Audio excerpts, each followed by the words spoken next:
आता 2-3 दिवस झाले ना, व्हिडिओ अजिबात माझे अपलोड झाले नाहीत. आता का झालं नाही, का कारण होतं ना, व्हिडिओ का शेअर केले नाही तुमच्याबरोबर, ते पुढं सांगतेच तुम्हाला. आता व्हिडिओ नक्की शेवटपर्यंत बघा. हाय नमस्ते, मी शोभा तुम्हा सगळ्यांचे अगदी मनापासून स्वागत करते माझ्या एका छोट्याशा ब्लॉगमध्ये. कशा आहात सगळेजण? श्री स्वामी समर्थ. शुभ सकाळ सगळ्यांना. आता अक्षयची आणि माऊलीच्या डब्यासाठी ही माझी तयारी चालू होती. आता 2-3 दिवसावर ना 15 ऑगस्ट आलेलं आहे. तर माऊलीचं ना असं प्रॅक्टिस चालू होती, म्हणजे की त्याने भाषण घेतले बघा, मला बरोबर येतं आहे की नाही असं दिदूला सांगत होता. आणि दोघंजण बघा मग अक्षता त्याचे हे करत होते, म्हणून घेत होते. आणि त्याच्यानंतर ना असं माझं चाललं होतं मस्त वाफेवरचा डाळ कांदा बनवायचा. डाळ कांदा बनवला की अशा मस्त चपात्या बनवल्या की लगेच असं 2-3 पोळ्या बनवायला घेतल्या. आता एक पोळी तूप लावून आणि एक पोळी तेल लावून अशा मला 2 पोळ्या बनवायच्या होत्या. आता त्या दिवशी थोडंसं पुरून राहिलं होतं, तर खूप छान लागते बघा तूप लावलेली पोळी, अगदी अप्रतिम लागते खायला. आणि इकडे लगेच मी चपात्या बनवल्या होत्या. आता चपातीला बघा मी थोडंसं कमी तेल वापरलेलं असतं, अजिबात तेल वापरलं नव्हतं. आणि आता पुढं सांगतेच तुम्हाला मी का 2-3 दिवस आता होईल तेवढं ना व्हिडिओ शूट करून ठेवलेलं. आता मागच्या 2 दिवसापूर्वी पूर्णपणे माझी तब्येत बिघडलेली. आता आम्ही चाललो होतो. आज मी दुपारीच ना माऊलीच्या पप्पांना दुपारी घरी बोलवून घेतलं होतं. मला इतका त्रास होत होता की दवाखान्यात जायचं होतं म्हणून. त्याच्यानंतर दुसऱ्या दिवशी का नाही माऊलीचे पप्पा दुपारी जेवायला आले घरी. आता हे फ्रीज सारखं इकडं असं सारखं ना तोल जायचा फ्रीजचा.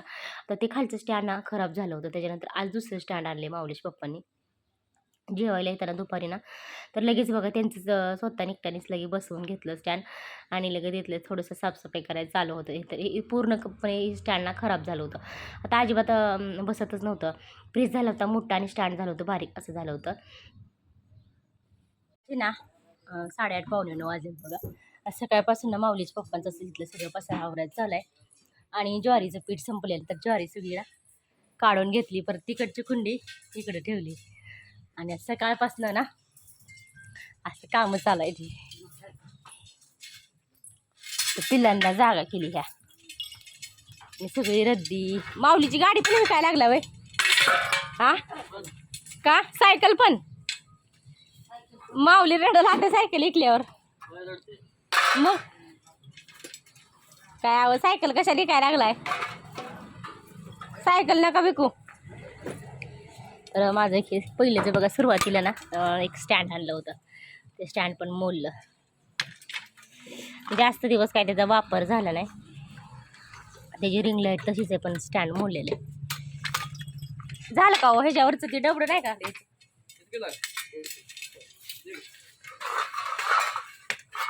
आणि पोरांची जी रद्दी होती ती पण इकायचं चालू आहे.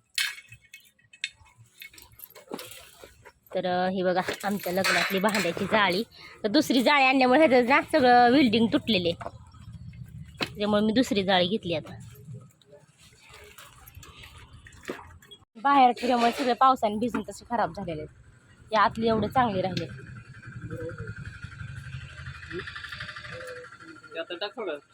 त्यातलं घ्या की थोडंसं चांगलं.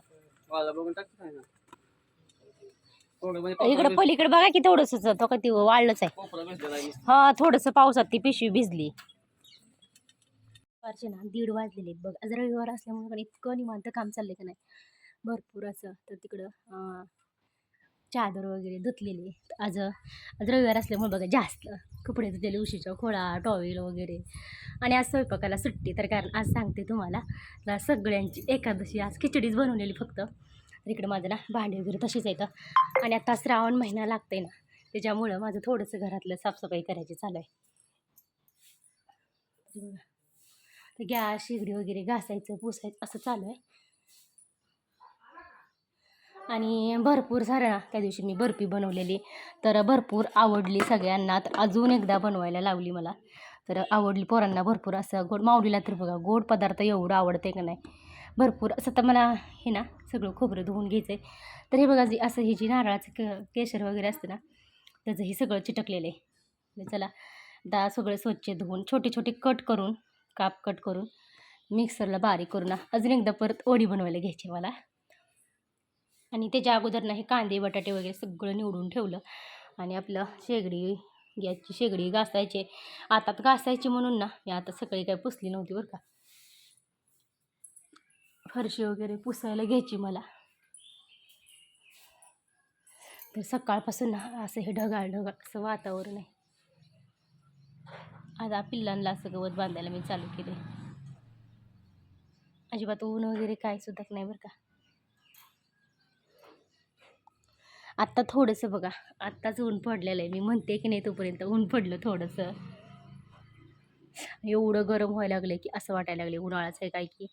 अजिबात ऊन पडत नाही, असं ढगाळ ढगाळ वातावरण आणि गरम होते. आणि 2-3 दिवसाची व्हिडिओ ना एकत्र असणार आहेत. व्हिडिओ शूट करून ठेवलं. आता खरं सांगते, अक्षरशः माझी इतकी तब्येत पूर्णपणे बिघडली होती ना, आणि आज खूप असं दुपारी शेवाय आल्या होत्या. आता आज खूप आभाळ गच्च भरलं होतं. आता माहीत नाही पाऊस येतोय की काय? काय होतं की शेवाय होतात की नाही? आणि त्याच्यानंतर ना मला व्हिडिओ एडिटिंग करणं झालंच नाही. आता तब्येत वगैरे बरी नव्हती आणि जास्त काही व्हिडिओ अजिबात बोलू वाटत नव्हतं आणि व्हिडिओ एडिटिंग पण करू वाटत नव्हतं. आणि आज दुपारीच ना अचानक आले होते शेवया बनवायला. आता शेवया आपल्या लांब जाणार होते बरं का, पुण्याला जाणार होते. त्याच्यामुळे ना आता त्या नेहमी ना माझ्याकडूनच बनवून नेत असतात त्या मावशी. आणि उन्हाळ्यामध्ये पण भरपूर असं त्यांनी 10-15 किलो शेवया नेल्या होत्या. आत्तासुद्धा ना 5 किलो शेवया बनवायचे होते त्यांना.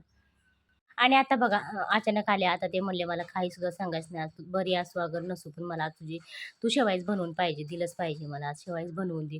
आता माझी तब्येत बरी नव्हती तरीसुद्धा आज मी शेवया बनवून दिल्या. आणि असो पण त्या बोलल्या, की "मी लगेच घेऊन जाणार. तू बनवला, मी लगेच घेऊन जाणार आहे." आणि असं झालं होतं माझ्यासोबत. आता 2-3 दिवस अजिबात मला व्हिडिओ एडिटिंग थोडंफार मी एडिटिंग करून ठेवलंय. पण आता म्हणजे सॉरी, व्हिडिओ बनवून शूट करून ठेवलंय. पण एडिटिंग करण्यावाचून राहून गेलं होतं. असं मला झालं होतं 2-3 दिवस. इतकं बघा आजारी असेल तर खरं सांगते का अजिबात काही करू वाटत नाही आणि अजिबात बोलू वगैरे वाटत नव्हतं मला तर. तर आपलं बघा शेवाया तर लगेच झाल्या होत्या. आता आभाळ गच्च भरलं होतं आणि त्यांचं पण मध्ये ना असं करू लागायचं काम चालू होतं मला, की हे असं झालं, तसं झालं, इकडचं-तिकडचं थोडंसं बोलणं पण चालू होतं त्यांचं आणि माझं. आता त्याचा पूर्ण मी आवाज ना बंद केला होता. आणि आज काल दुपारीच बघा मी दवाखान्यातनं आली ना, थोडंसं मला कुठं बरं वाटत होतं. आता म्हणलं 2 दिवस ना जास्त लोड नको. आता व्हिडिओ वगैरे आता गवत बापूंनी आणलं होतं. मी जवळ आता 3-4 महिने झाले ना अजिबात गवतलं नाही. आता अचानक बघा इतकं वारं सुटलं सांगते आणि अचानक दळणंसुद्धा आले होते. आता शेवाया होत्यात का नाही तोपर्यंत लगेच दळणं दळायला घेतली. आता दळणं पण आले होते ना, आता ते पण माघारी पाठवता येत नाही का, काही नाही. आता दळावं तर लागणारच आहे. आणि त्याच्यामध्ये ना ज्वारीचं पूर्णपणे आमचं घरातलं सुद्धा सगळं पूर्णपणे पीठ संपलेलं. तर ज्वारी नीट करायचं चालू होतं आत्याचं इकडं आणि माझंसुद्धा ज्वारी मी दळायला टाकलेली. तर परत दळणं आली होती ना 2-3 परत अजून झाडून वगैरे काढायचं ना तसंच पडलं होतं. आता अक्षता माऊली म्हणलं शाळेत नेतील तोपर्यंत आपलं. आणि ना जे शिल्लक भाकरी राहतात बघा, चपाती म्हणा, भाकरी म्हणा, मी शेळीसाठी नाही ठेवलेलं असते. आता गुलाबाचं फूल एवढं उमललं होतं बरं का, आता माझ्या मनासारखं काय उमललं नव्हतं. त्याला कमीच पाकळ्या लागल्या होत्या. आता हे जे फुल आहे बघा, आता बघू पुढच्या व्हिडिओ मी सांगतेच तुम्हाला केवढं येते केवढं नाही.